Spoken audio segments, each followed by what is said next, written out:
결의대회 사회를 맡은 서울시의원 임만균입니다. 반갑습니다.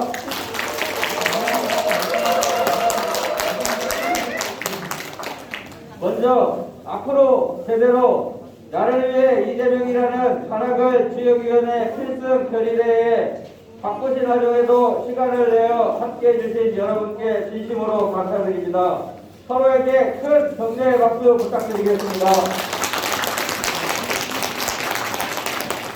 본 행사는 철저한 방역수칙을 준수하며 진행되고 있는 점 사전 말씀드리며 행사가 끝날 때까지 마스크는 꼭 착용해 주시길 부탁드리겠습니다. 원활한 행사 진행을 위해 휴대전화는 잠시 꺼두거나 진동으로 해주시면 감사하겠습니다. 그럼 2022년 제20대 대한민국 대통령 선거 이재명 후보의 승리를 다짐하며 더불어민주당 관악을 지역위원회 필승 결의대회를 여러분들의 힘찬 박수와 찬성으로 시작하겠습니다.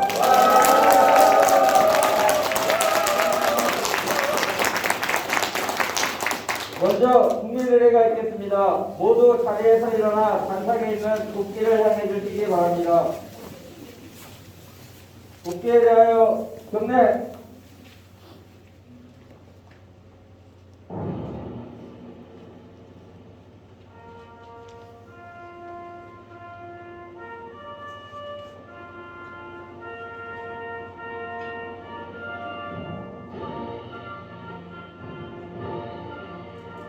나는 바람스러운 스피야 자유롭고 정의로운 대한민국의 무궁한 영광을 충성을 다할 것을 굳게 다짐합니다.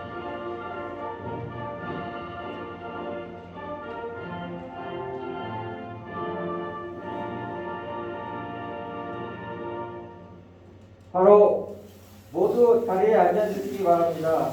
이하 애국가 재판 및 충북선열과 호국 영령에 대한 문명을 시간관계상 생략하도록 하겠습니다.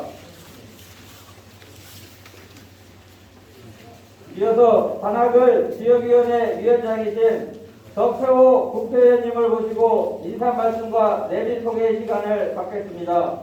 관악을 지역위원회를 힘차게 이끌어가시는 정태호 국회의원님을 큰 박수로 맞이해 주시기 바랍니다.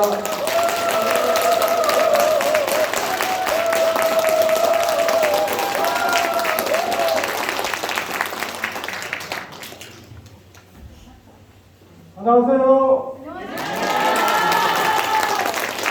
와, 오랜만에 모였습니다. 이길 것 같죠? 네. 이깁니다. 이재명이면 이깁니다, 여러분.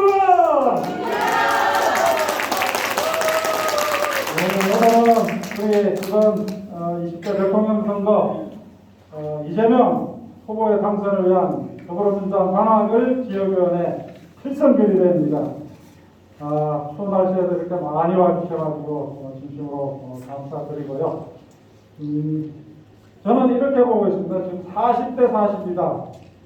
초박빙입니다. 어떻게 해야 됩니까?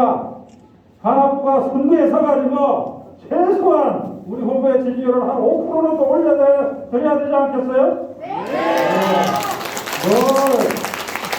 우리 관악은 대통령 선거에서 전국 최고의 득표율로 우리의 후보를 당선시켜왔던 자랑스러운 지역입니다. 여러분 그 자부심을 가지고 오늘 필승대회를 맞이했으면 좋겠습니다.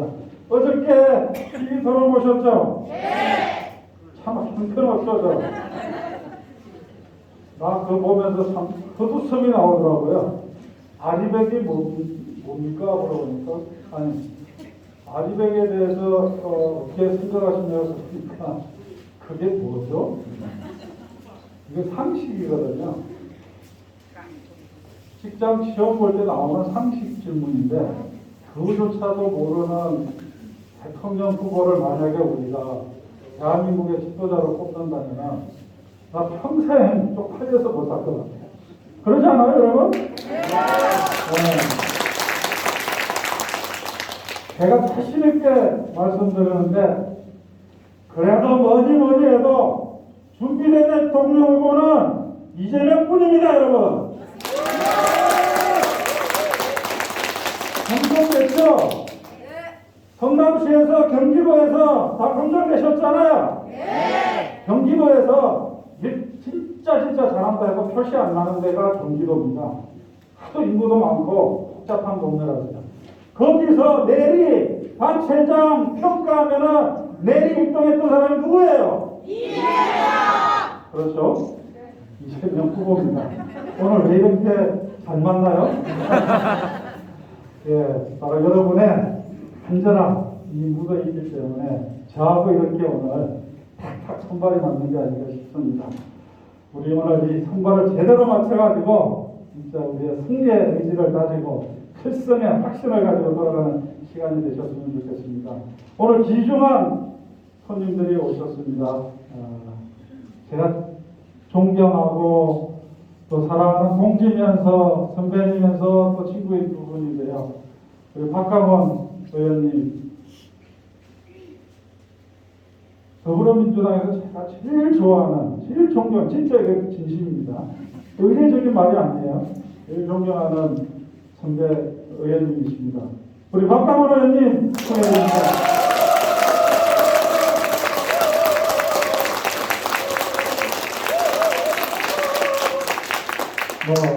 제가 볼 때는 다음에 당대표를 하셔도 모자랄 분이라고 정말 훌륭한 선배님 오늘 오셔가지고 사실 오늘 이낙연 대표님이 오시기로 돼 있었는데 코로나 확진자하고 같이 있는 바람에 그 확진자가 누군지 아세요? 당 대표님이셨는데 그래서 격리가 되셨어. 그럼에도 불구하고 정표 지역 출석길에 대해 반드시 가야 된다고 해서 급하게 달려와 주셨어요. 다시 한번 힘찬 박수 부탁드립니다. 그리고 가장 덜 어려울 때마다 저와 함께 해줬던 정말 고마운 친구입니다. 그리고 우리 당의 또 지도자이시고 조정식 시영의 오선 의원이십니다.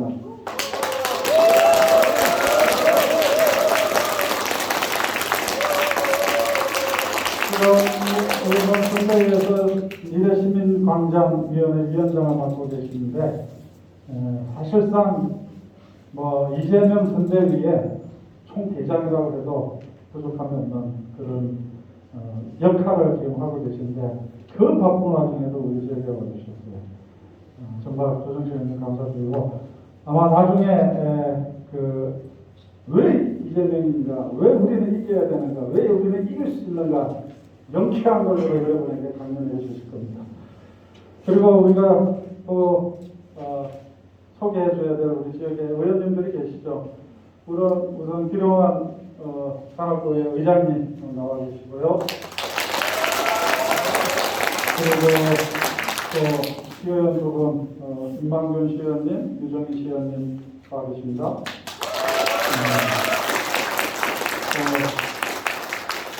임방균 의원님 오늘 또 사회까지 보시네요. 그리고 우리 주순자 의원님 여기 계신가요? 네, 그리고 이상호 의원님,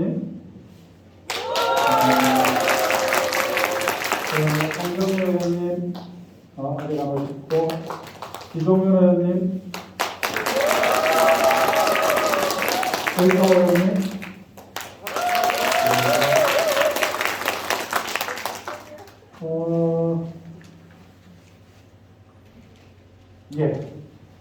그리고 꼭 우리가 소개해드려야 될 우리 지역위원회의 큰 어르신들입니다.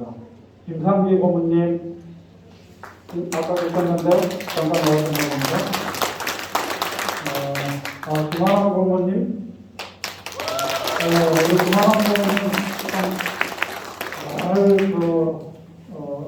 어려운 상황에서도 이렇게 참석해 주셔서 고맙습니다. 다 소개하고 싶은 게 제 마음인데 여기까지 하겠습니다. 한 분 한 분 진짜 그래도 우리 김희철 의원님을 제가 소개를 당연히 해드리겠습니다. 우리 전직 의원님이시고 또 우리 관악구를 이끌어 주셨던 우리 지역위원회 큰 어른이십니다. 또 지역의 어른이시고 김희철 전 의원님 소개해드립니다. 고맙습니다. 하여튼 오늘 필성 결의대에서 승리의 확신을 가지고 돌아가는 시간 되시기 바랍니다. 감사합니다. 다음 우리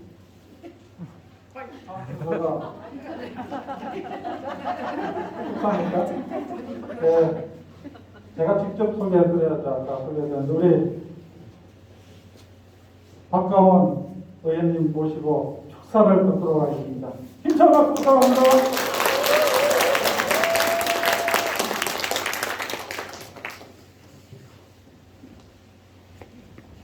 네, 안녕하세요. 반갑습니다. 박광원입니다.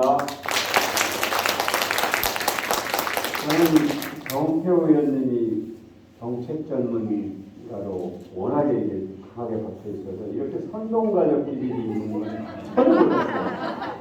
오늘 이제 깜짝 놀랐습니다.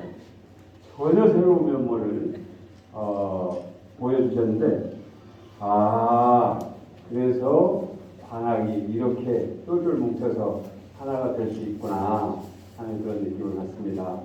정말로 아마 우리 당에서 정책으로 얘기하자면 사실 가장 먼저 떠오르는 분인데, 지난번에 정책총괄본부장님을 조정식 본부장님이 정책이 아니라 총괄본부장님을 처음에 맡았을 때 이 정태호 의원님을 모셔서 실질적인 실무 책임력을 맡기셨어요. 두 분 사이의 인간적 관계를 떠나서 선수를 알아보거든요.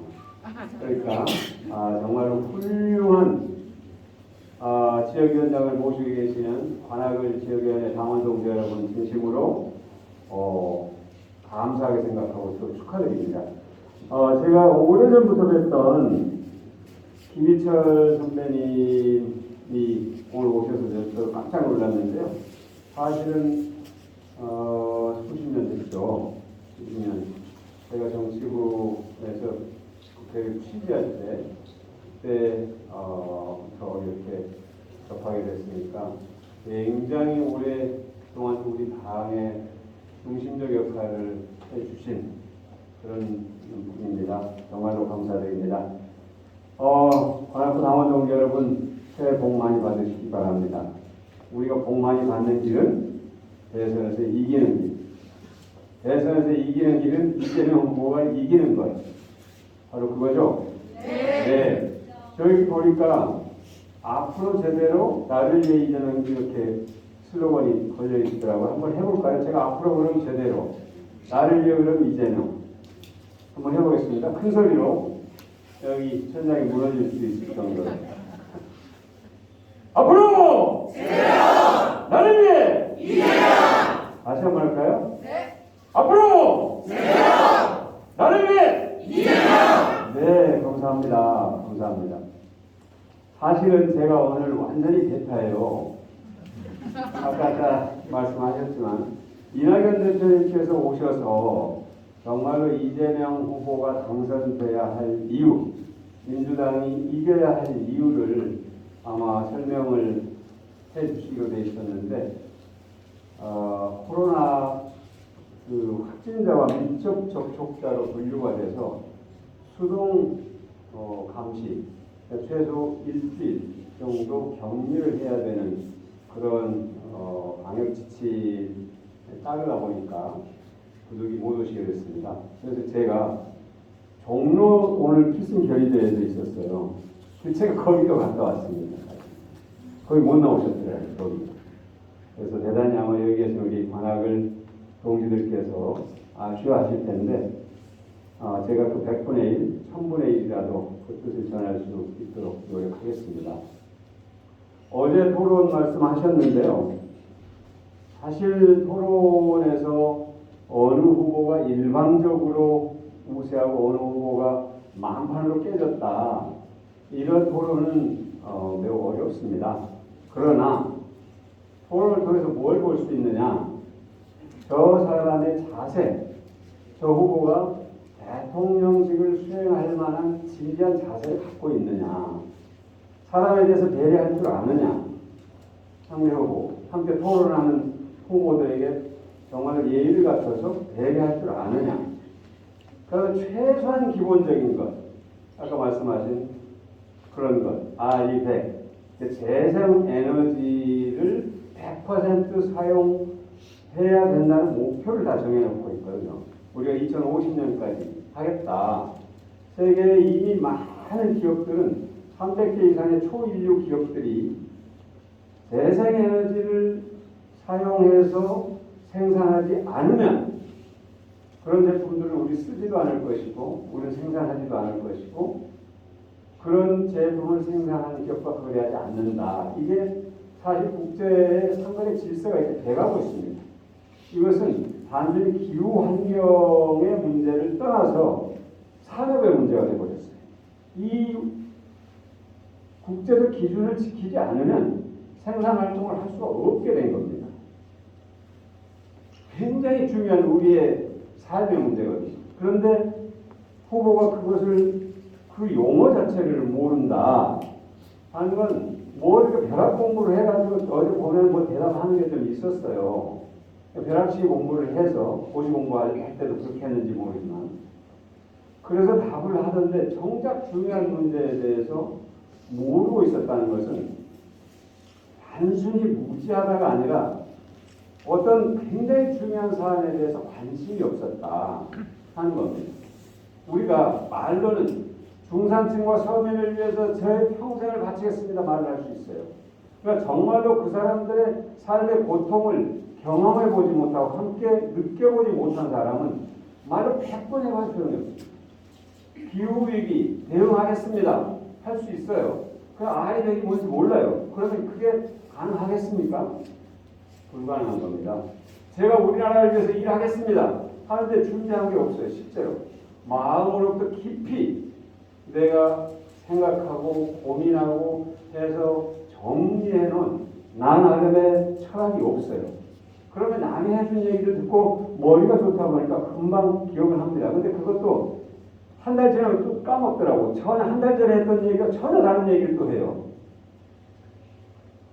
그런 사람이 대한민국의 대선 후보가 됐다는 것, 이거는 놀라운 일이기도 하고 우리로서는 불행한 일이기도 하고 어떻게 보면 우리로서는 다행스러운 일일 수 있습니다. 우리 당으로서. 역설적으로 어제 TV 토론의 시청률이 39%라고 합니다. 방송 3, 4를 다 합치면 물론 이제 유튜브라든지 다른 방식으로 본 것들은 집계가 안 됐으니까 그것까지 포함하면 더 아마 시청을 한 분들이 훨씬 늘 겁니다.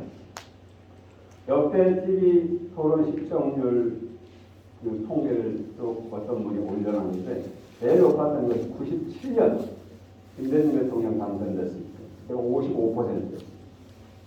그리고 어제가 두 번째인가 세 번째쯤 돼요.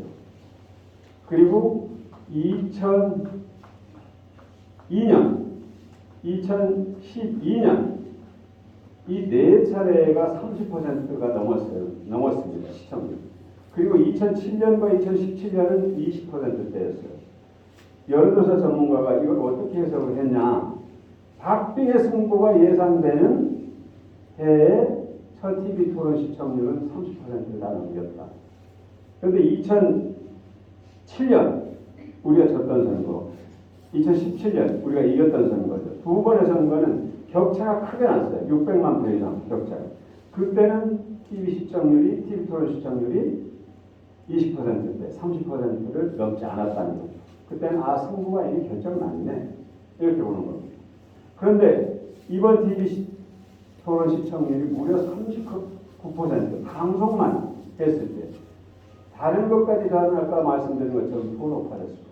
그럼 이번 승부가 어떻다? 박빙이다. 아까 정태호 위원장님은 반드시 이긴다, 이기고 있다 하는 확신을 갖고 말씀하셨습니다. 저도 확신을 갖고 있습니다. 이깁니다. 우리가 이기는데 어떻게 해야 더 우리가 조금 더 이길 수 있을까? 40대 40이라고 그랬는데 우리 스스로가 정말로 흔쾌하게 신명이 나서 이재명을 얘기하고 다녀야 돼요. 그리고 주위에 지금까지 마음을 열지 못하고 있는 분들, 아니면 마음을 열지 못하고 또 마음을 정하지 못하고 있는 분들에게 더 적극적으로 함께할 수 있도록 우리가 매일매일 소통하는 겁니다. 그거 외에 다른 일은 없어요. 왕도는 없습니다. 정말로 표를 한 표 한 표 줘 담는 심정으로 해야 될 겁니다. 87년 대통령 직선제를 우리가 쟁취한 이후에 모두 7차례 대선이 있었습니다. 그 가운데 4번을 상대당이 이겼고 3번은 우리 당이 이겼습니다. 87년 노태우, 92년 김영삼 상대당이, 97년 김대중, 2000년 노무현 우리 당이, 2007년 이명박, 2012년 박근혜 상대당이, 2017년 문재인 우리 당이. 이번에 누구요? 이재명. 맞습니다. 이번에 우리가 이기면 4대4가 되는 겁니다. 우리가 민주정부 4기를 출범시켜야 한다. 그 당위로 민주정부 4기를 출범시키지 못하면 이번에 역사가 거꾸로 갈 것이다.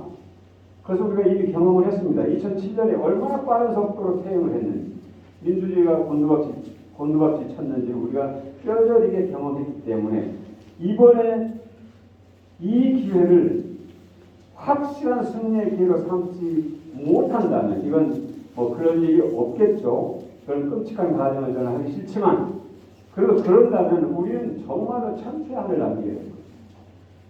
정말입니다. 그때 경험했던 것보다 훨씬 더 빠른 속도로 역주행할 겁니다. 상대 후보의 그 아까 말씀드린 것처럼 준비 안 됨과 보통 사람들에 대한 배려심 전혀 없습니다. 자기가 살아온 방식이 있어요. 어제 하는 거 보십시오. 이재명 후보가 대장동에 대해서 억울한 부분이 있어서 내가 설명을 하겠다는데 계속 조롱하듯이 웃고 있어요. 그건 기본이 안 되는 겁니다. 정말로 절박한 마음으로 상대 후보가 설명을 하고 있고 답변을 하고 있는데 자기 질문에 대해서 조롱하는 그걸 조소라고 해서 굉장히 야비해 보이는 그런 웃음을 보였어요. 저는 본성이 그런 분이 국민을 위해서 일한다 상상할 수 없는 일입니다.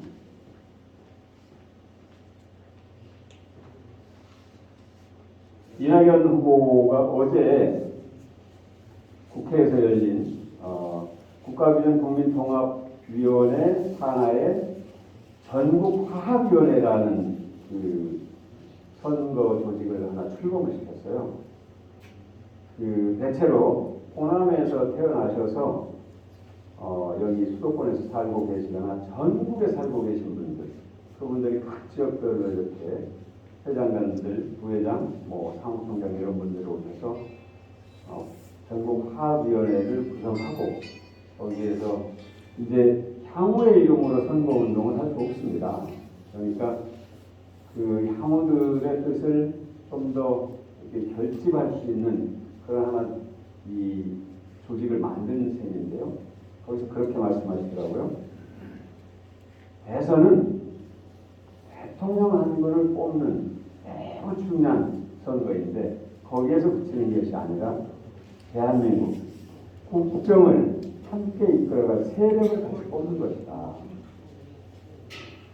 민주당이 역사적으로 김대중 대통령 때나 노무현 대통령 때나 문재인 대통령 때나 한반도 평화, 또 양극 해소, 경제 성장, 질 좋은 성장, 국민 모두가 고루에 달사는 복지, 여러 가지 정책들을 책임 있게 정말로 국민들을 위해서, 국민의 편에서 펴왔다는 우리는 긍지를 갖고 있다. 상대당이 한 것도 물론 있지만, 그러나 누가 더 국민의 편에서, 역사의 편에서 국정을 수행해 왔는가, 이것에 대해서 우리는 다들 우리가 훨씬 잘했다고 생각하고 있다. 긍지를 갖고 있다. 이렇게 얘기를 하시더라고요. 그러면서 이번에 마찬가지로 이재명 후보와 함께 우리 민주당이 국정을 운영한 세력으로서 국민들로부터 신용을 받을 수 있도록 우리 힘을 모으자 이렇게 말씀하셨습니다. 저는 굉장히 마음속으로부터 편안했어요. 여기 정태호 위원장님도 계시고 여기 계실 겁니다. 우리가 지난해 경선을 매우 치열하게 했습니다. 치열하게 해서 아직도 그 마음을 열지 못하고 계신 분들이 계세요. 우리 지지자들 가운데. 그분들의 마음은 저는 어느 정도는 이해를 합니다. 그러나 우리가 상대방에게 정권을 넘긴다. 이건 상상할 수 없는 일입니다. 아직도 마음을 열지 못하고 계신 분들의 그 마음의 서운함이나 안타까움에 비하면 수백 배, 수천 배, 수만 배, 수억 배가 되죠. 주위에 혹시라도 그런 분들이 계시면 말씀해 주십시오. 정말입니다. 그것이 결국 그분에게 마음을 열지 못하고 있는 그분에게 커다란 마음의 상처를 남기게 될 수도 있어요. 나중에. 그 얘기를 꼭 해주셨으면 좋겠고요. 저는 이제 조정식 위원장님께서 더 구체적으로 말씀하시겠습니다만 이재명 후보의 이 말에 저는 가장 큰 공감을 했습니다. 정치가 정치인의 철학이나 소신을 실천하기 위한 것이 아닙니다. 정치는 국민이 불편한 것을 해소하고 국민이 원하는 삶의 방향을 만들어가고 그 삶의 조건들을 함께 이뤄나가는 겁니다. 어떻게 정치가 정치인의 것입니까? 정치는 국민의 것입니다. 저는 이 얘기가요, 그냥 쉽게 할 수 있는 얘기는 아니에요. 이런 생각이 평소에 정치와 행정에 바탕이 되지 않으면 이런 얘기를 꾸며서 할 수는 없습니다. 저는 이 얘기에 굉장히 감동을 했어요. 아마 믿고 우리가 이재명 후보를 주위 사람들에게 설명하고 말하는 것이 저는 이제 더 절실하게 우리가 해야 될 일이다 이렇게 생각을 합니다. 하여튼 관악을 지역위원회 위원장님, 동지 여러분들이 아까 정태호 위원장님 말씀처럼 중심입니다. 저는 관악의 민주당의 이 뼈대를 이루은 분들을 생생하게 다 기억하거든요. 관악이 서울에서 민주당을 지키는데 얼마나 큰 역할을 했는가 하는 걸 알고 있습니다. 여러분들 여기 계신 동지 여러분들 긍지를 저는 가질만 하다고 생각합니다. 이번에 여러분들이 가장 큰 역할을 하시는 겁니다. 이재명 후보를 당선시키고 더불어민주당이 다시 국정의 운영을 맞는 주체 세력으로 확고한 자리를 가질 수 있도록 여기 관악을의 동지 여러분들이 가장 앞장서신다면 저는 여러분들이 역사의 주인공으로서 이름을 남기실 거다 이렇게 생각합니다. 오늘 함께 해주신 모든 분들께 감사드리고요. 새해 복 많이 받으시기 바랍니다. 고맙습니다. 네, 박광훈 국회의원님 축사 감사합니다. 오늘 바쁜 일정에도 불구하고 직접 찾아와 주셔서 축사를 해주신 우리 박광훈 국회의원님께 다시 한번 큰 박수 부탁드리겠습니다.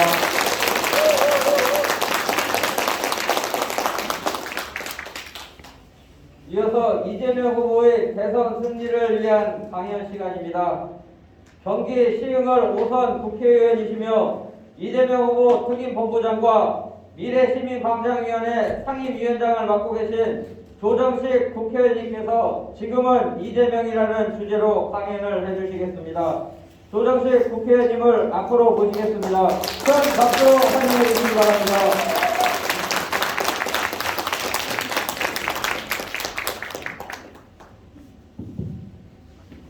네, 우리 관악을 우리 여러 선배님들 또 고모님들 또 우리 정태호 의원님 비롯해서 또 우리 우리 구의 의원님들 비롯해서 모든 분들 안녕하세요, 조정식입니다. 반갑습니다. 네, 반갑습니다.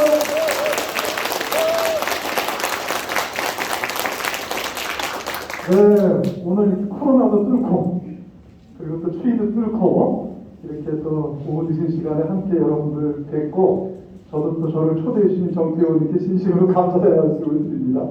그리고 또 우리 박강원 의원님께서도 또 정말 귀한 말씀 주시고 이번 대선의 승리에 대해서 말씀 주셔서 정말 큰 힘이 될 거라고 생각을 합니다.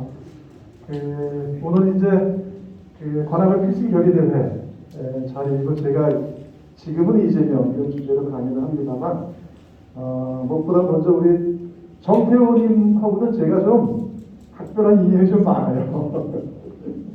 제가 예전에 우리 정태호님 보궐선거 때 와서 지원 리스도 며칠을 하기도 하고 그랬었는데 사실은 저희 더불어민주당뿐만 아니라 저희 정치권에서 국회에서 저하고 가장 절친입니다. 네, 그렇습니다. 저하고 벌써 오랜 친구로서 동지로서 같이 한 게 딱 30년이에요, 올해가. 네, 1992년에 그때 김대중 대통령께서 야당 총재 시절에 YS와 대통령 선거 치를 때 그때 민주당 당무객실에 당무객실장을 이해찬 대표님께서 하셨는데 제가 그때 당무객실 전문위원을 했었어요. 그리고 그때 우리 정태호 의원이 이해찬 대표를 모시고 있었습니다. 그때부터 해서 30년의 시간이 지났고 그리고 또 사실은 그런 각별한 절친인 동시에 제가 당에서 가장 존경하는 또 동지이기도 합니다.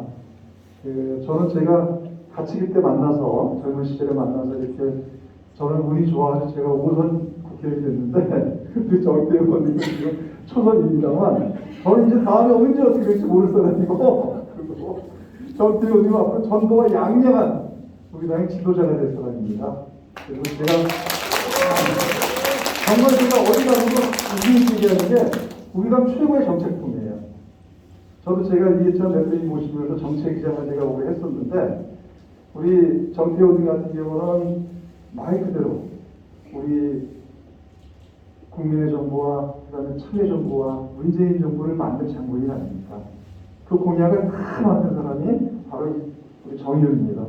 그리고 또 우리 문재인 정부에서 또 일자리 수석 거치고 또 지난번 관악에서 이제 국회 여의도 입성을 했습니다만 최소한 삼성급 이상이 되는 사람이에요.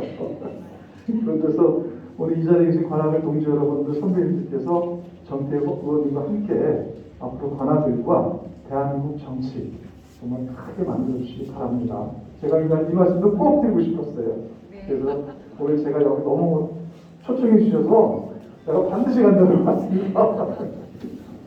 네, 오늘 제가 이제 말씀드리려고 하는 거는 지금이 이재명이라는 주제 아래 오늘 말씀을 드리는데 제가 이제 이재명 후보 지난 경선 때는 총괄본부장을 했었고 지금은 특임본부장 겸 미래 시민관계위원장을 하면서 전국을 좀 많이 다니면서 강의를 좀 하고 다녔어요. 그래서 그때 또 드렸던 말씀인데 오늘은 이제 시간을 좀 압축을 해서 간략하게 두 가지 말씀을 드리려고 합니다. 하나는 이재명은 누구인가? 근데 이 부분은 이제 많이 알려졌기 때문에 대폭 줄여서 간략하게 말씀을 드리고 정말 중요한 본론 얘기는 이제 대통령 선거 3월 9일 대선에서 우리가 이기기 위해서 어떻게 할 것인가? 우리는 어떻게 이길 것인가? 그에 대한 말씀을 간략하게 드리도록 하겠습니다. 크게 한 세 가지로 나눠서 제가 보통 말씀을 드렸었어요. 예전에 인간 이재명, 정치인 이재명, 그리고 제가 본 이재명. 제가 직접 경험해본, 겪어본 이재명인데요. 인간 이재명은 지금은 이제 많이들 아시는 얘기죠. 그냥 압축해서 한마디로 말씀을 드리면은 이재명 후보는 제가 어제도 제가 안동을 경북을 다녀왔거든요. 어제 경북과 울산을 다녀왔었는데 이제 안동 출신의 아주 거기 깡촌, 도촌이라는 마을에서 구남매 이제 5번째로 태어나서 7번째로 두 분이 돌아가셨으니까 7남매 5번째라고 보통 얘기하는데 그래서 어린 시절에 쭉 유년기를 자라왔습니다. 한마디로 말씀드리면은 이재명 후보의 유년기는 그냥 소년 노동자 시절이었어요. 초등학교를 마치고 바로 먹고 살기 위해서 전 가족이 다 경기도 성남시로 이주를 해와서 중고등학교를 포기를 하고 소년공으로서 쭉 자랐던 거죠. 그리고 저기 8, 9버진 그 사진은 지금은 이제 많이들 아십니다만 16살 때 프레스 공장에서 눌리면 송장판이 깨졌어요. 제가 예전에 이재명 후보를 제가 좀 몇 번 뵀을 때 보니까 거의 반팔은 아닌 거예요. 여름에도. 본인이 그러더라고요. 자기가 어른이 돼서도 그 반팔옷을 한동안 못 입고 다녔었다고. 이게 자기의 하나의 부끄러운 자기의 과거였기도 하고, 지금도 보면 8, 9버져 있는데 나중에 김혜경 여사와 결혼하고 그때부터 이제 반팔 입었을 때예요. 그런 이제 아픈 시절들이 있었던 거죠. 하지만 이제 그런 아픈 시절을 겪으면서 쭉 그 중앙대 법대 이제 장학생으로 들어가게 되고, 그리고 그 다음에 가운데 사진은 어머니하고 중앙대 교정에서 기념사진 찍은 건데 이때 교복을 처음 입어본 거예요. 그리고 마치고 나서 그 다음에 이제 이때는 사법연수원 시절이죠. 이때가 이재명 후보가 본인의 인생에서의 첫 번째 전환의 계기를 맞이하게 됩니다.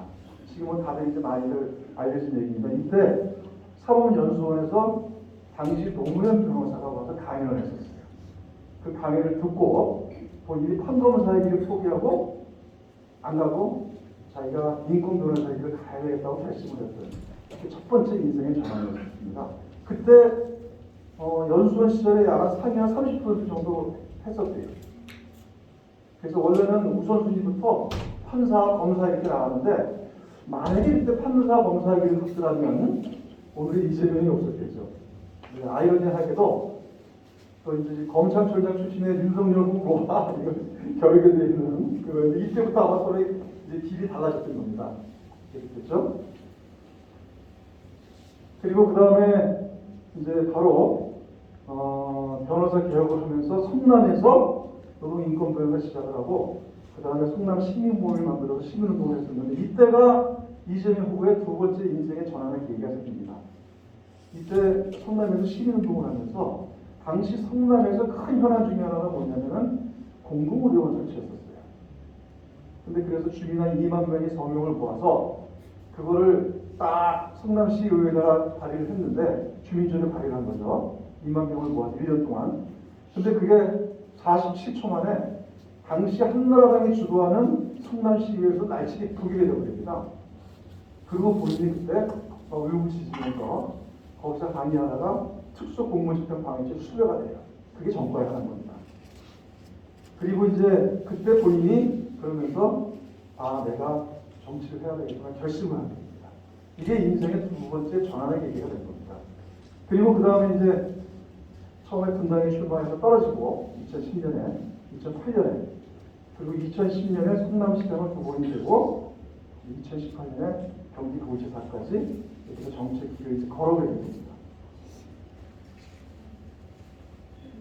그리고 이제 더불어민주당의 대통령 후보가 됐죠. 이재명 후보에 대해서 여러 가지 수식어들이 있습니다만 변방의 장소에서 당과 정치 중심군이 됐다. 이런 여러 가지가 있습니다만 이 부분은 제가 먼저 생략하고 넘어가도록 하고요. 그리고 이제 이재명 후보가 성남시장과 경기도 시절에 했던 그 추진력과 성과에 대한 얘기인데 이 부분도 간단히 넘어가도록 할게요.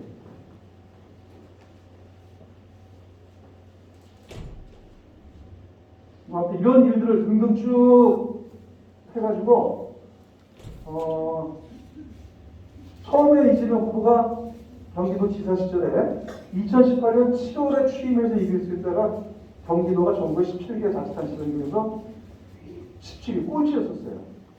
그때가 한나라당의 남경필, 그 전에 김문수가 있었습니다. 경기도는 워낙 복잡하고 이게 완전히 대한민국의 축소판이라서 선거를 내기가 쉽지가 않아요. 그러다가 딱 도지사를 마무리할 시점에 쭉 올라와서 이제 1위를 하게 됩니다. 그리고 이제 도정에서 이런 가장 높은 평가도 받고 공약명 이런 부분들이 이제 이제는 당시 지사의 업적이라고 얘기하죠. 제가 본 정치인 얘기를 잠깐 말씀을 드리면요. 제가 사실 이런저런 이재명 후보가 인연이 좀 있었어요. 맨 위의 사진은 이재명 후보가 유일하게 당직을 가져본 게 당의 민주당 부대변인을 했었습니다. 저 때가 2008년 9년도 했었어요. 근데 제가 그때 민주당 대변인 했었습니다. 그때 저희 같이 일을 해봤었는데 그때 저의 기억은 이재명 후보와 당시 이재명 부대변인이 되게 똘똘하구나 이런 생각이 들었어요. 논평을 내거나 준비하면서 보니까 논리가 굉장히 간단해요. 네. 그걸 아주 압축적으로 잘 만들더라고요. 그랬다가 이제 아까 성남시장에 2번 2010년, 14년 그때 출마했을 때 제가 공천심사위원회였습니다. 제가 2번 공천을 주면서 이재명을 다시 한번 쭉 보게 됐어요. 그 성남시장이 되고 2018년도에 경기도지사가 됐을 때 그때 제가 그 경기도 인수위원회가 구성이 됐는데 그때 제가 인수위원회 제가 위원장을 맡아서 한 4개월 같이 일을 했었습니다. 그래서 이재명이라는 사람, 이재명 당선자와 도지사에 대한 부분들을 제가 여러 가지 기억하게 됐어요. 일가 참여하고 그리고 그 다음에 이제 지난번 이거는 뭐 이제 경선 때 제가 총괄본부장을 하면서 했던 모습이고 그 이후에 이제 이재명 후보가 대선 후보가 되고 국민의힘을 방문을 해서 이제 더불어민주당 후보로 국민 앞에 나서게 됐을 때 그때 모습인데요. 제가 이재명 후보와 같이 쭉 지난 한 10여 년 같이 이렇게 일을 하고 느꼈던 것들은 말 그대로 한다면 하는 사람, 약속하면 지키는 사람, 위기를 기회로 만드는 사람 뭐 이렇게 표현도 합니다만 여기다 한 가지 덧붙이고 싶은 것은 이재명 후보가 참 눈물이 많은 사람이에요. 그래서 인간 이재명에 대해서 얘기할 때 본인은 사실 자기의 과거의 아픈 경험들과 이런 그 역경의 과정들을 처음에는 자기 사람들한테 얘기를 안 해요.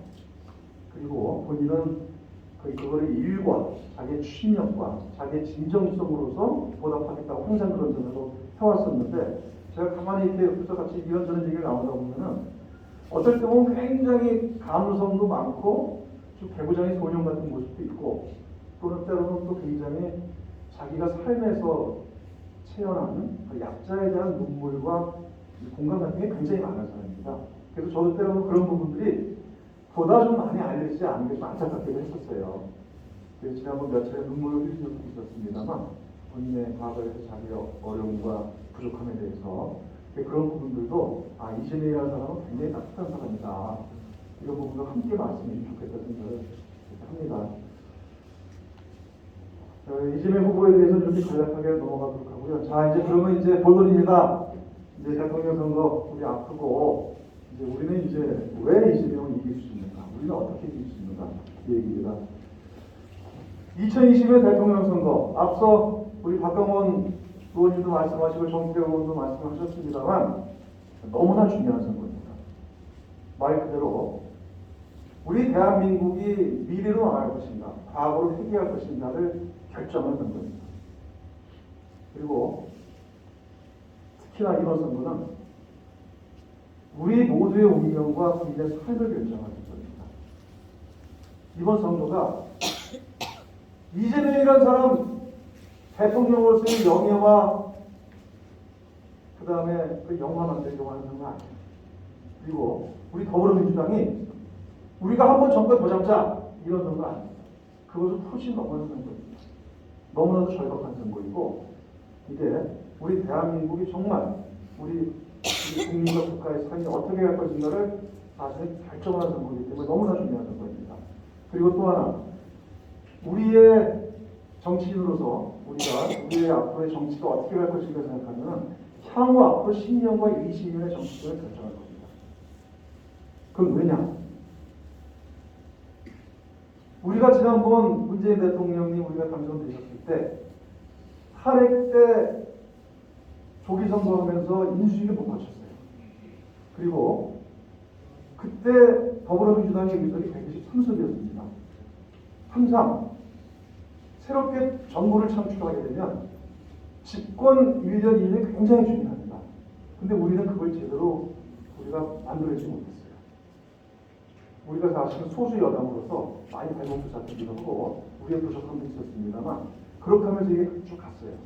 그러나 우리가 이번에 우리가 대선에 승리하게 돼서 민주정부 4기를 창출하게 되면 우리는 그리고 그 다음에 바로 지방선거 있지 않습니까? 그 여세를 몰아서 지방선거 우리 승리하고, 그리고 국회에는 180석의 우리 집권 여당이 있습니다. 그리고 새 정부에 대한 출범, 이렇게 해서 정말 우리가 제대로 일할 수 있고 제대로 우리가 성과를 내고 국민 앞에 우리가 새로운 전환을 이룰 수 있는 그런 계기를 만들어야 돼요. 그리고 그때 우리가 기틀을 잘 만들면 그것이 바로 향후 10년, 20년을 좌우할 거라고 생각합니다. 근데 만약 하나를 잘못해서 그게 뒤집어지면 그러면은 과거 이명박 박근혜 때에 잃어버린 10년보다 훨씬 더 혹독하고 기나긴 우리가 시절로 빠지게 될 겁니다. 그러면서 이번 대통령 선거는 이후의 모든 것을 좌우하는 선거에 너무나 중요한 선거이다, 이렇게 말씀을 드릴 수가 있고요. 근데 지금 판세를 보면요, 역대 우리가 이제 승리했던 대선의 과정이었었는데, 아까도 우리 판세가 지금 40대 40이다 이런 얘기를 드렸습니다만 다시 팽팽한 선거를 하고 있어요. 근데 보면 항상 우리는 들어갔습니다. 우리가 97년에 김대중 대통령께서 DJP 연합을 통해서 승리했을 때가 당시 1.3%였습니다. 그리고 2002년에 노무현 정몽준 단일화를 하고 또 그렇게 해서 우리가 이겼을 때가 2.3%였어요. 그리고 지난번 2017년 대통령 선거 때 당시에 문재인 대통령께서 박근혜 탄핵이라는 조건 하에서 우리가 이기는 선거를 했습니다만 처음부터 그때 가자구도에서 우리가 얻은 득표가 41%였습니다. 우리는 항상 팽팽한 선거를 치러왔고 그리고 그 속에서 우리는 승리를 해왔습니다. 그래서 지금 역시 마찬가지예요. 이번 2022년 대선도 결국은 이재명 후보 대 윤석열 후보의 양자 싸움으로 갈 겁니다. 그리고 가자구도에서 치러지게 되겠죠. 좀 더 앞으로 시간을 두고 봐야 되겠지만, 그래서 역시도 이번도 이런 팽팽한 박빙의 선거에서 우리가 승리를 만들어가는 그런 선거로서 현재 치러지고 있는 겁니다. 이제 그런 점에서 봤을 때, 하지만 우리가 늘 쉽지 않은 역대 대선을 치러하지만 우리는 또 승리의 길을 열어왔습니다. 그리고 이번에도 우리는 반드시 승리할 거라고 저는 확신하고 있습니다. 우리가 왜 이기는가? 우리는 어떻게 이길 수 있는가? 사실은 대통령 선거는 지금 40대 40의 양 진영이 결집돼 있고 나머지 20%의 제3후보나 부동층이 존재하고 있습니다. 앞으로 그래서 그런 속에서 팽팽한 양 진영의 대결과 우리 부동층의 우리 미래를 향한 선택이 어떻게 될 거가 결정할 건데, 사실 대통령 선거는 기본 특성 자체가 이거는 보복 선거, 과거 선거 아닙니다. 이거는 미래를 향한 선택입니다. 또 미래를 향한 투표입니다. 왜냐하면 내 삶과 내 가족과 내 아이들과 우리 모두의 미래를 위한 문제거든요. 그리고 미래를 위한 선택을 함에 있어서 중요한 것은 두 가지입니다. 첫 번째는 시대정신이고 두 번째는 인물입니다.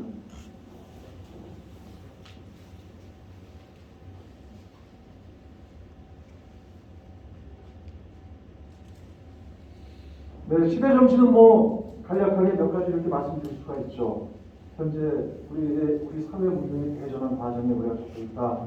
그 다음에 우리가 보통 삼불양극화를 얘기합니다만 불평등, 불공정, 불균형, 그리고 한반도 평화, 번영, 이런 등이 우리는 이제 시대정신이죠. 엊그제 4자 토론에서 이런 과제들이 제기가 됐었습니다만, 제가 한반도 평화, 번영 얘기 한 가지만 하면요, 이건 이제 에피소드 중에 하나인데, 우리가 지난 이명박 박근혜 정권의 10년의 과정을 거치면서 김대중 노무현 우리 민주정부에서 이루어왔던 한반도 평화 번영이 완전히 뒤로갔습니다. 그리고 그 10년의 시대는 우리 전쟁 위협의 시대로 살았어요. 그리고 막 북한에서 이제 미사일도 쏘고 막 핵무기 시험도 하고 막 이러면서 우리가 박근혜를 탄핵 국면으로 몰아가서 우리가 지난 3월 9일 대선에 승리했었습니다만, 그 전후 시기가 어땠냐면요, 서울시청에 있는 프라자 호텔 있거든요. 시청 근처에 외신 기자들이 나와 있었는데, 당시에 외신 기자 중에 상당수가 중국 기자들이 와 있었어요. 이게 한반도 상황이 언제 어떻게 될지 모른다는 거예요. 2018년 연애가 있는 겁니다. 그러다가 그게 우리 우리가 평창 올림픽을 성공시키면서 이 대통령께서 싹 쳐주셨어요.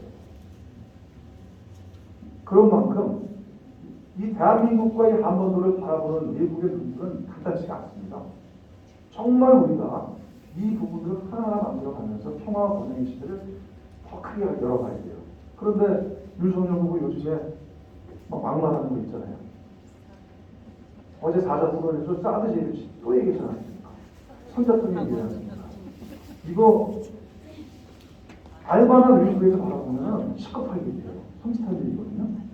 예전에 북한에서 서울 불가가 발언했을 때 우리 얼마나 놀랐습니까? 똑같은 발언이에요. 그리고 사드 재배치하면서 이제는 처음에 충청도 얘기하다가 또 다시 또 충청도에서 반발하니까 수도권 막 이런 얘기를 하고 있어요. 그러니까 지금 그것 때문에 막 부글부글합니다. 그리고 여러분들 아시는 것처럼 우리 대한민국은 한미동맹 기반하에서 경제적으로는 중국과 아주 균형적인 외교를 하면서 우리가 먹고 살 때 만들어가야 되는데 지금 그 중국의 반응이 굉장히 안 좋아요. 뭐 이런 등등 경제를 잘못하면 망친 비도 갈 수가 있습니다. 나 아무런 개념이 없는 거예요. 윤석열 후보가. 그래서 이런 시대 정신에 대한 기본 통찰과 인식이 안 되는 사실 이제 그런 후보와 우리가 대결을 하고 있는 겁니다. 그래서 결국 저는 우리의 유권자와 우리의 부동층들 아직 후보를 결정하지 많은 분들 같은 경우는 야 그래도 누가 대통령이 돼야지 나라를 이끌어가는 데도 좀 더 나을까? 누가 나라의 삶을 만들어가는 나을까? 이런 고민들을 하고 계시다고 생각을 합니다. 그리고 결국 중도층은 이재명 후보를 선택할 것이다. 그리고 그다음에 두 번째 인물의 문제입니다. 네? 인물의 문제인데 이 인물 문제에서는 사실은 이미 승부가 났어요. 이재명 후보와 윤석열 후보가 인물에서 일단 차이가 나고 실력에서 차이가 난다는 것은 이미 많은 정치 전문가들이나 언론에서도 인정을 합니다. 예컨대 이재명 후보와 윤석열 후보의 비교를 하면은 뭐 새로운 삶의 과정의 성과 에디트, 미래개척, 리더십의 유형, 그 다음에 뭐 이제 본부장 비리라고 얘기하잖아요. 그런 얘기 제가 말씀을 좀 생략하겠습니다만. 그 다음에 이런 삼실과 수모, 그리고 이후에 새로운 정부에 대한 구상, 이런 등등 있습니다만, 그 어제 4자 토론에서도 사실은 그 1차 드러났다고 이제 봐집니다. 물론 다양한 전문가들 평가도 있습니다만, 적어도 윤석열 후보가 준비 안 된 후보, 그리고 불안한 후보라는 부분들은 다방면에서 입증이 되고 있어요. 아까 말씀드렸던 한반도 정세에 대한 인식과 왜곡된 역사관뿐만 아니라 그 다음에 기후위기, 기후변화에 대한 대응 문제와 인식 문제, 또 그리고 주택청약 발언, 또 주식시장에 대한 그런 인식, 이런 등등에서 너무 벼락 공부를 했는데 개념이 안 서 있는 거예요. 헷갈리는 거예요. 그래서 그런 불안하고 준비 안 된 후보에게 과연 미래를 맡길 수 있겠느냐. 그리고 또 지금 논란이 되고 있는 주술정치 있죠. 김건희 씨 7시간 녹취록 얘기가 있었습니다만 저는 그걸 보고서 깜짝 놀랐어요. 저는. 그러니까 딴 것보다도 몇 가지 대목에서 한 예를 들면은 내가 짓고 나면 가만두지 않겠다라는 발언은 어떻게 일국의 퍼스트레이가 될 수 있는 사람이 할 수 있는 얘기일까 해서 깜짝 놀랐어요. 그런 것들을 막 소송을 시작하는 겁니다. 그리고 또 뭐 무슨 법사입니다. 건진법사 있죠? 건진법사에게 그 세계일보 보도에도 나왔습니다. 건진법사의 자문을 받아가지고 신천지 또 명예 중에 하나니까 가만둬야 된다라. 그래서 뭐 압수가 안 했다는 얘기들. 물론 그거에 저쪽에서 부인을 하고 있으며 꽤 신빙성 있는 얘기입니다. 그 관련된 추가적인 발언들이 많아요. 다 그런 얘기들을 지금 여기서 말씀드릴 건 아니지만 그래서 그런 준비 안 된 불안한 후보의 비선 실세, 검찰공화국의 그리고 그런 주술 정치 그렇게 휘둘리는 대한민국을 또다시 만들어야 되겠는가? 이건 절대로 아니다. 그리고 이미 정말 제대로 대한민국을 이끌어갈 그런 시대 정신과 인물에 있어서 누구를 선택할 것인가? 그 누구를 선택해달라고 요구할 것인가, 또 설득할 것인가, 이게 우리의 과제라고 생각합니다. 뭐 이제 이런 얘기는 있습니다만, 이제 그러면 이제 우리는 어떻게 할 것인가? 결론입니다. 자, 오늘이 D-33일입니다. 네, 이제 딱 한 달여 남짓 남았는데요. 2월 15일에 법정선거운동이 개시되는 걸 기준으로 하면은 이제 한 2주 남은 거죠. 그리고 2월 15일부터는 주어진 유세 일정과 공식 일정에 쫙 가게 될 겁니다. 그래서 사실은 앞으로 2주, 3주가 이번 대선의 전체 판세를 결정할 시기가 될 거라고 맞아요. 그래서 대선은 33일 남았습니다만 앞으로 보름이 실제로 승부 기간이다 이렇게 보고 있습니다. 그런 데서 우리가 임하는 기본적인 선거의 기준은 이번 선거는 역대 최악의 네거티브 선거라고 얘기를 하고 있습니다만 네거티브는 네거티브로 저희가 대응을 할 겁니다. 하지만 우리의 기본 기준은 인물과 정책 선거를 기본으로 간다. 그리고 인물과 정책 선거는 어떻게 할 것인가? 크게 두 가지입니다.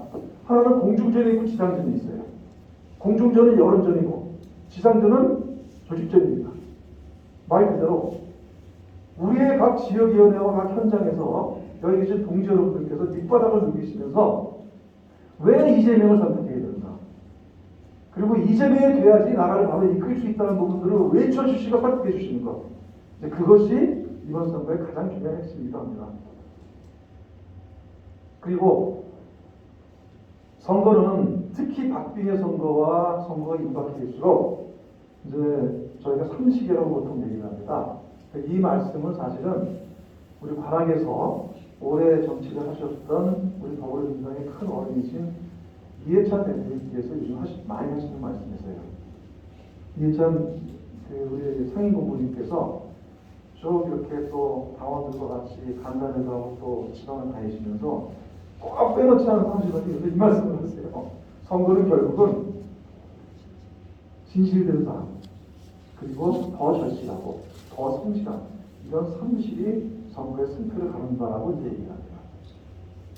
그리고 바로 이런 진실과 정실과 성실 이런 마음가짐들이 부동층의 마음을 움직이는 바로 이제 비결이라고 얘기를 합니다. 그러니까 많은 정치 선배들께서 또 우리가 많은 경험 있는 정치인들께서 이제 하시는 얘기들입니다. 그래서 아마 지금 우리가 이제 앞으로 2, 3주 또 지금하는 33일에 우리 스스로가 이런 마음으로 다가선다면 우리는 보다 부동층 공략, 현재 10에서 15%의 부동층을 우리가 잡아내는데 가장 강력한 무기가 될 것이라고 생각을 합니다. 가장 가까운 나의 주변에서부터, 그러니까 우리의 부모님, 또 우리의 친척, 나의 친구, 또 우리의 아들, 딸부터 설득을 하면서 저는 앞으로 2주 동안에 우리 주변에서 5명씩만 설득하면은 그게 우리 지지도를 3% 끌어올립니다. 그것이 우리의 가장 승리의 무기라고 생각을 합니다. 그래서 내가 이재명이다 이런 마음가짐으로 우리가 보다 절실하게 선거에 임하면 우리는 반드시 승리한다. 이번에 이재명 후보가 지난 1월 중순 때 강릉에 갔을 때 이제 한 연설에서 호소한 내용입니다. 여러분 한 분 한 분이 모두 이재명입니다. 그래서 이재명처럼 행동하고 이재명처럼 이겨 주십시오. 저 혼자 할 수 없는 일이 많습니다. 이렇게. 그래서 바로 이 자리에 계신 여러분들이 바로 이재명이고 또 여러분이 이재명을 만드는 사람이라고 생각을 합니다. 그래서 우리가 이렇게 나서면 우리는 반드시 이긴다. 그리고 앞으로 2주, 3주 동안에 이재명 후보 제대로 하려고 우리가 이재명 후보의 진짜 정보 공유하고 그리고 우리의 지역 캠페인 지금도 사실 관악을 제가 우리 정태호 우리 동지한테도 얘기 듣고 있습니다만 벌써 막 열흘 보름 이상씩 아침 인사 막 다니시고 한다는 얘기를 많이 듣고 있습니다. 저는 역시 관악이라고 생각을 해요. 역시 우리 대한민국 정치와 우리 더불어민주당을 지금까지 쫙 끌어오시는 관악이 힘이라고 생각합니다. 여러분께서 이렇게 해주시면 반드시 이깁니다. 관악이 성공해서 우리가 우리 대선 승리를 만들 거라고 생각합니다. 그리고 이제 하나 더 제가 마지막 말씀드리고 싶은 것은 이 재미있는 마을이라는 플랫폼이에요. 아시겠죠? 네네. 그러니까 여기 이제 인터넷 보시면요, 주변에 우리 아직 부동층 정리 못하신 분한테도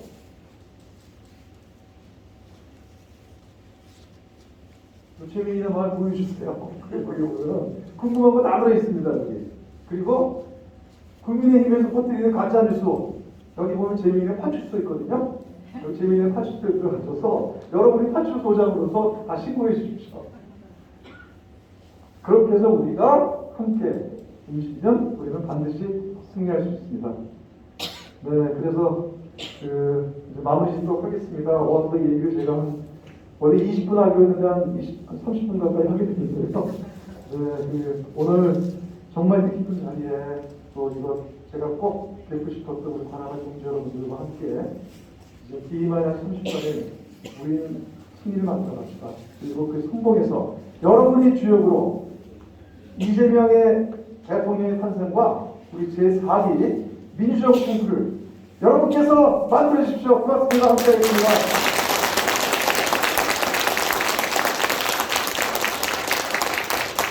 조정실 국회의원님 멋진 강의 감사드립니다. 지금은 이재명의 주제로 명강의를 해주신 조정실 국회의원님께 다시 한번 큰 박수 부탁드리겠습니다.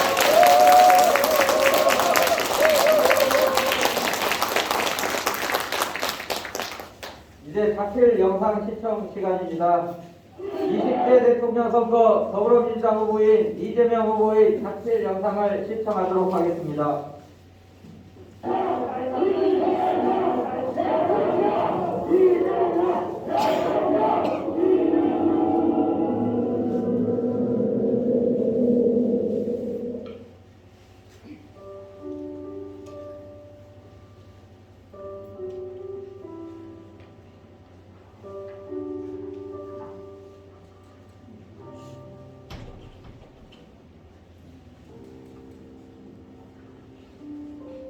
존경하는 국민 여러분, 더불어민주당 대통령 후보 이재명입니다.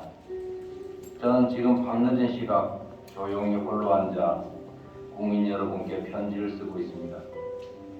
사실 저는 경북 안동 상포에서 태어나 우여곡절 끝에 과분하게도 이 자리에 오게 되었습니다.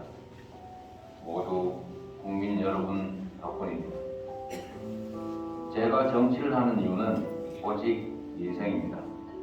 인생을 책임지지 않는 정치인은 존재 이유를 상실한 것입니다. 제일 먼저 코로나19 위기 극복에 최선을 다하겠습니다. 국민들께서 하루빨리 생업과 일상에 복귀하실 수 있도록 혼신의 힘을 다 쏟겠습니다. 민생, 경제 모두 주름살이 활짝 펴지도록 하겠습니다. 갈수록 격화되는 세계 열강의 각축 속에서 대한민국이 우뚝 설 수 있게 만들겠습니다. 젊은 세대들이 미래의 주역이 아닌 현재의 주역이 되는 대한민국을 만들겠습니다. 이 편지에 첨부된 파일에는 저의 공약들이 담겨 있습니다. 이 약속들이 얼마나 지켜질지가 궁금하시면 이 편지를 5년 후에 다시 열어보아 주십시오. 그때 다시 평가해 주십시오. 약속을 지키는 대통령 이재명이 되겠습니다. 국민 여러분, 힘 있는 새해 가족 모두 평안하시고 복 많이 받으십시오. 2022년 1월 10일 더불어민주당 대통령 후보 이재명 올립니다.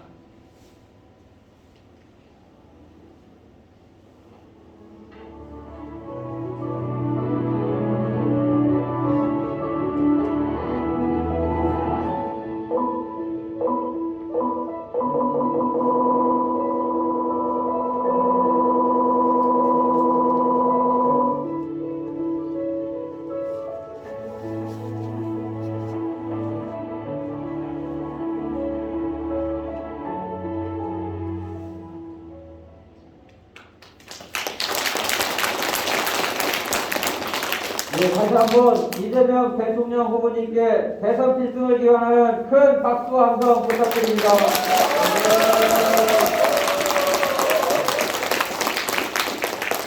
이어서 관악을 지역위원회에서 2022년 시작과 함께 진행했던 활동 영상을 시청하도록 하겠습니다.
앞으로 그대로 나를 위해 대명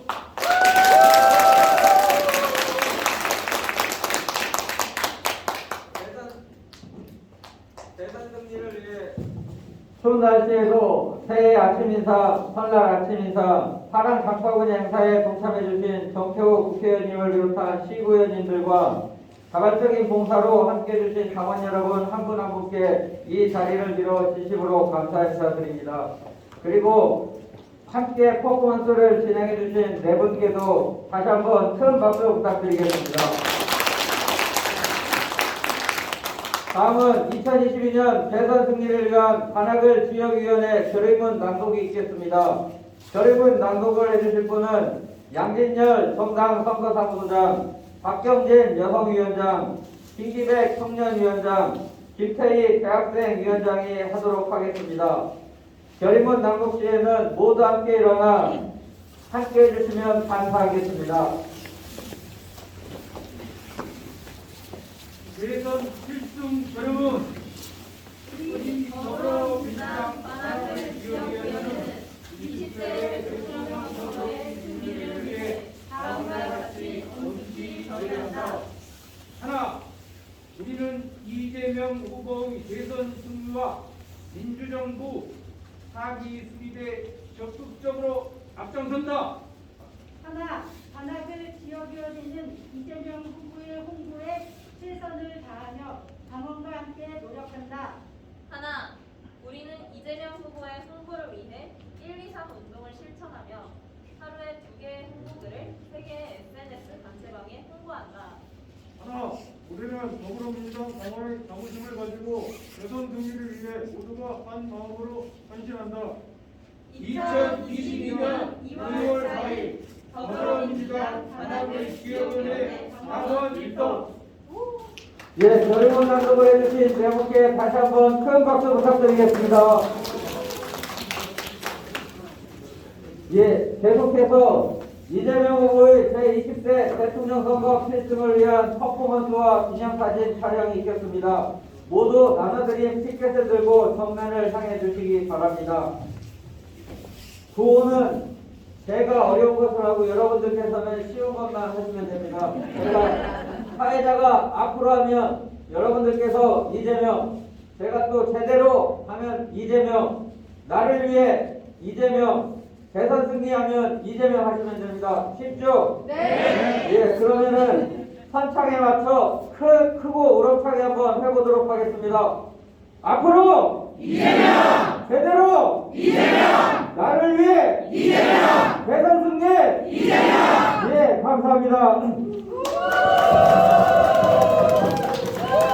이상으로 더불어민주당 관악을 지역위원회 필승대회를 마치도록 하겠습니다. 앞으로 관악을 지역위원회는 제20대 대통령 선거 승리를 위해 최선을 다하겠습니다. 마지막으로 단체 기념 촬영이 있습니다. 가만 여러분들께서는 한 번도 빠지시지 마시고 앞으로 나오셔서 기념 촬영에 함께해 주시면 감사하겠습니다. 자, 의자 앞으로 1년 남는데 의자.